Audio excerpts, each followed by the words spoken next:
लंबी लड़ाई, लगातार प्रदर्शन और हिम्मत के साथ अपनी बात मनवाने में आखिरकार बीएड धारक बर्खास्त सहायक शिक्षक सफल रहे। साय कैबिनेट ने बड़ा फैसला लेते हुए 2621 बर्खास्त सहायक शिक्षकों को समायोजित करने का फैसला कर लिया है। लेकिन यह मुद्दा भी सियासत को गरमा रहा है। देखिए पूरी रिपोर्ट। साल 2018 में national council of teacher education की गाइडलाइन आई, जिसमें बीएड धारकों को प्राइमरी स्कूलों में पढ़ाने के योग्य बताया गया, लेकिन सुप्रीम कोर्ट ने इस गाइडलाइन को खारिज कर दिया। फैसले का असर छत्तीसगढ़ में भी दिखा। 2621 बीएड सहायक शिक्षकों को बर्खास्त कर दिया गया। इसके बाद शिक्षकों ने मोर्चा खोल दिया। सरगुजा से रायपुर तक पदयात्रा, फिर तूता धरना स्थल पर प्रदर्शन। 14 दिसंबर 2024 से राजधानी में अनिश्चितकालीन हड़ताल शुरू हुई। हर कैबिनेट मीटिंग से पहले उम्मीदें और बाद में निराशा। लेकिन 18 अप्रैल को मुख्यमंत्री विष्णुदेव साय के आश्वासन के बाद आखिरकार आंदोलन खत्म हुआ। अब उन्हीं के नेतृत्व में ये राहत भरा फैसला लिया गया।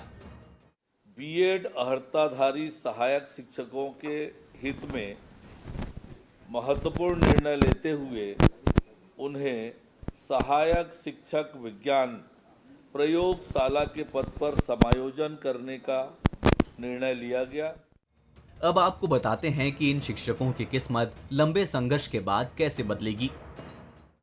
2621 शिक्षकों का होगा समायोजन। बर्खास्त टीचर साइंस लैब में बनेंगे सहायक शिक्षक। अनुसूचित, सीमावर्ती और रिक्त पदों पर होगा समायोजन। लैब की 4422 सहायक शिक्षकों के खाली पदों पर समायोजन। साय सरकार के इस फैसले के बाद कांग्रेस ने तंज कसा और कहा कि बीजेपी सरकार को मुंह की खानी पड़ी। आज भारतीय जनता पार्टी की सरकार को फिर से मुंह की खानी पड़ी। जिस प्रकार से कांग्रेस की भूपेश बघेल जी की सरकार ने जहां शिक्षकों की कमी, जहां खाली रिक्त पद खाली थे, अलग अलग तरीके से बीएड के शिक्षकों को सहायक शिक्षक के रूप में 2600 से ज़्यादा शिक्षकों की नियुक्ति की थी। भारतीय जनता पार्टी ने उनकी नौकरियों को रद्द कर दिया था। लगातार 6 महीने से आंदोलन करने वाले ऐसे साथियों को पुनः भारतीय जनता पार्टी का फैसला लिया कैबिनेट में और उनको वापस उनकी बहाली करने का फैसला लिया है। इस आंदोलन में सिर्फ शिक्षक नहीं, उनके पूरे परिवार साथ खड़े रहे। धैर्य, दृढ़ता और हक की लड़ाई ने उन्हें जीत दिलाई। सरकार का बहुत बहुत धन्यवाद।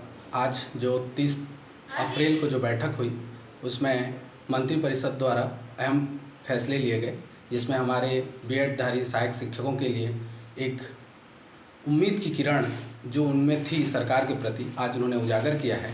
उनकी जो समायोजन की जो हमारी मांग थी, आज सरकार ने उसे मुहर लगा दी है और हमें विज्ञान प्रयोगशाला में समायोजन करने की बात कही है। नमस्कार। साय के सुशासन में देर है परंतु अंधेर नहीं, इसे आज साय सरकार ने साबित कर दिया है। जैसे कि आज कैबिनेट की बैठक हुई और उसमें ऐतिहासिक निर्णय लिया गया। 2621 सहायक शिक्षकों को समायोजन कर दिया गया है, जिसमें हम सभी बीएड सहायक शिक्षक उनको बहुत बहुत धन्यवाद देते हैं। वहीं शिक्षकों की लड़ाई को मजबूती देने और सीएम को पत्र लिखकर समायोजन की सिफारिश करने वाले सांसद ब्रजमोहन अग्रवाल ने भी खुशी जाहिर की।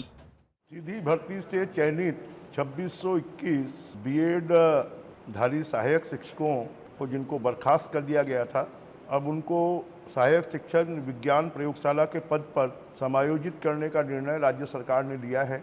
मैं सभी बीएड धारी सहायक शिक्षकों को भी बधाई देता हूं। मुख्यमंत्री विष्णुदेव साय जी और उनकी कैबिनेट को भी मैं धन्यवाद देता हूं कि उन्होंने 2621 परिवारों के हितों की रक्षा की है। सरकार का ये फैसला सैकड़ों परिवारों के लिए उम्मीद की नई किरण लेकर आया है। साथ ही एक बार फिर ये साबित हुआ कि संघर्ष कभी व्यर्थ नहीं जाता। गौरव शुक्ला, बंसल न्यूज, रायपुर।